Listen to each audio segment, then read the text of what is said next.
Di video kali ini kita akan membahas mengenai persamaan garis lurus.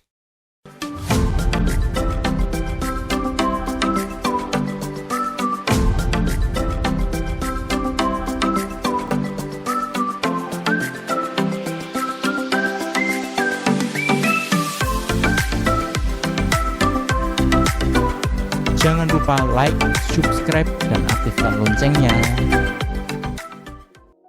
Selamat datang di channel ini dengan aku Emmanuel Yudit. Dan seperti biasa di channel ini banyak sekali membahas mengenai materi matematika SMP maupun materi matematika SMA. Dan di video kali ini kita akan membahas mengenai persamaan garis lurus. Untuk selengkapnya kita simak pembahasannya berikut ini. Materi mengenal persamaan garis lurus. Tujuan di video pembelajaran kali ini adalah kita dapat memahami apa itu persamaan garis lurus. Kemudian yang kedua, kita dapat mengetahui bentuk eksplisit dan bentuk implisit dari persamaan garis lurus. Kemudian yang ketiga, kita mampu mengubah bentuk implisit ke bentuk eksplisit dari persamaan garis lurus. Kita masuk ke materi, yaitu mengenai pengertian persamaan garis lurus. Jadi persamaan garis lurus atau bisa disingkat sebagai PGL itu adalah persamaan yang jika digambarkan akan membentuk suatu garis lurus. Jadi contohnya seperti ini ya, Y sama dengan setengah X plus 2. Jadi kalau digambar dalam diagram koordinat kartesius maka akan membentuk sebuah garis lurus. Jadi tanda panah ini menunjukkan bahwa panjangnya ini tak terbatas ya. Nah, contoh lain persamaan garis lurus seperti ini.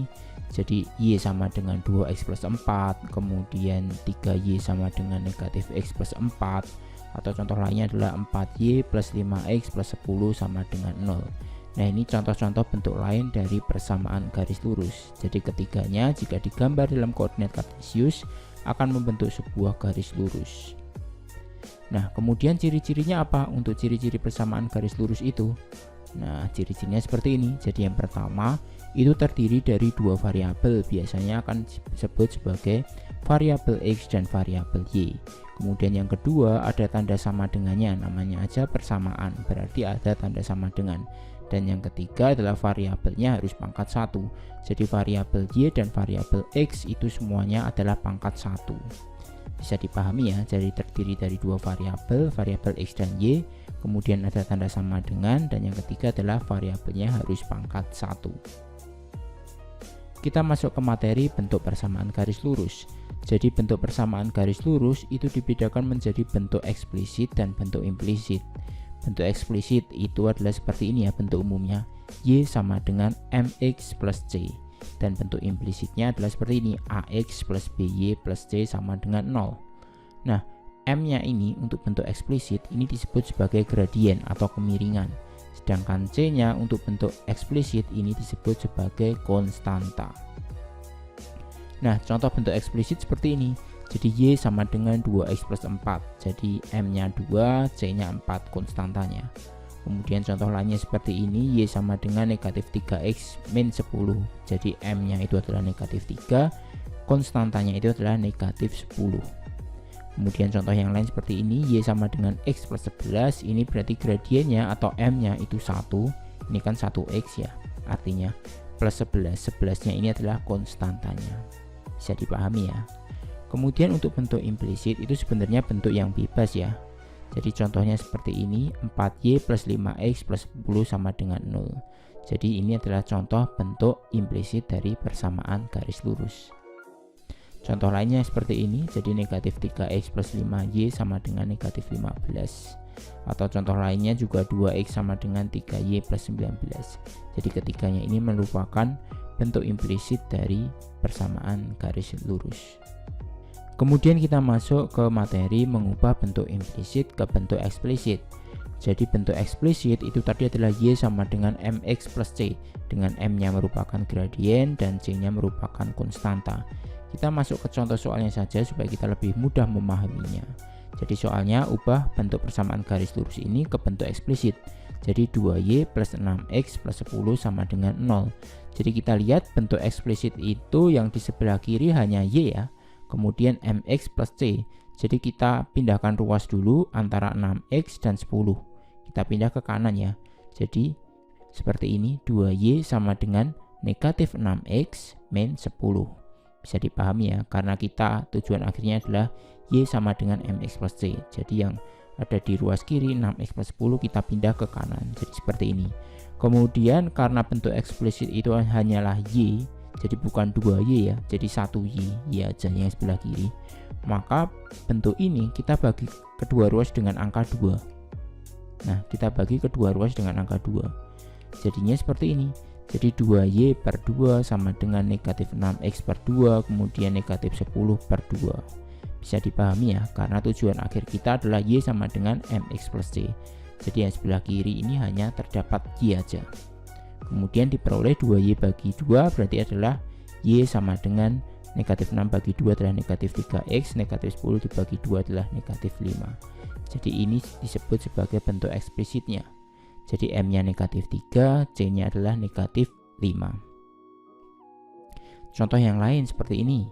2x sama dengan 3y dikurangi 4. Kita ubah ke bentuk eksplisitnya. Bentuk eksplisitnya kan adalah y sama dengan mx plus c. Jadi kita bikin nih y sama 2x nya ini kita pindah ruas dulu ya, karena y nya ini ada di ruas kiri. Jadinya seperti ini, 3y seolah-olah pindah ke kiri jadi negatif 3y, 2x pindah ke kanan jadi negatif 2x. Kemudian bentuk eksplisit ini harus sebelah kiri hanya cuman y, berarti kita bagi dengan negatif 3 ya, senegatif-negatifnya, biar negatif 3y nya ini jadi y aja. Jadi kedua ruas kita bagi dengan negatif 3, jadi kiri dibagi negatif 3, kanan juga dibagi negatif 3 ya. Seperti ini diperoleh negatif 3y dibagi negatif 3 sama dengan negatif 2x dibagi negatif 3 dikurangi 4 dibagi negatif 3. Kemudian negatif 3y dibagi negatif 3 diperoleh y aja ya, kan positif, negatif bagi negatif. Kemudian negatif 2 dibagi negatif 3 juga positif, ini negatif 4 dibagi negatif 3 juga positif 4 per 3. Sehingga diperoleh nilai m nya itu adalah 2 per 3 dan nilai konstantanya itu adalah 4 per 3. Bisa dipahami ya, jadi m nya ini adalah koefisien dari x nya, jadi x nya nggak masuk m ya. Jadi yang dimaksud dengan kemiringan m itu adalah koefisien dari x, yaitu 2 per 3. Sedangkan konstanta ya udah angka biasa ini 4 per 3. Soal ketiga seperti ini, 5y plus 3x sama dengan 10. Tujuan akhir kita adalah y sama dengan mx plus c, jadi kita pindah ya 3x seolah-olah pindah ke kanan, jadi hasilnya adalah negatif 3x plus 10. Kemudian biar ruas kiri ini menjadi y aja, maka kedua ruas kita bagi dengan 5. Nah, kiri bagi 5, kanan juga dibagi 5, sehingga diperoleh seperti ini. Sehingga hasilnya adalah y sama dengan negatif 3 per 5x plus 10 bagi 5, 2. Jadi gradiennya atau m nya itu adalah negatif 3 per 5, sedangkan konstantanya itu adalah 2. Bisa dipahami ya.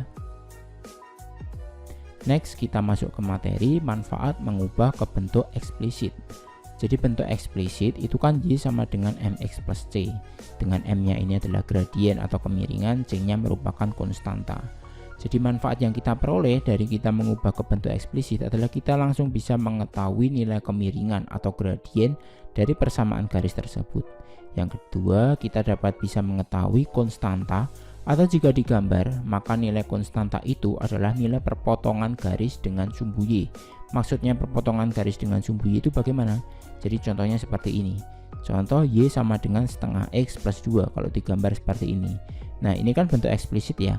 M nya setengah, kemudian c nya adalah 2. M nya setengah, c nya 2. 2 ini adalah perpotongan garis dengan sumbu y. Nah, sumbu y kan di sini, perpotongannya garisnya kan di sini. Nah, ini kan nilainya adalah 2. Itu yang dimaksud dengan konstantanya. Oke, terima kasih. Nah, jadi seperti itu pembahasan di video kali ini. Untuk materi selanjutnya kita akan simak di video berikutnya. Sampai jumpa.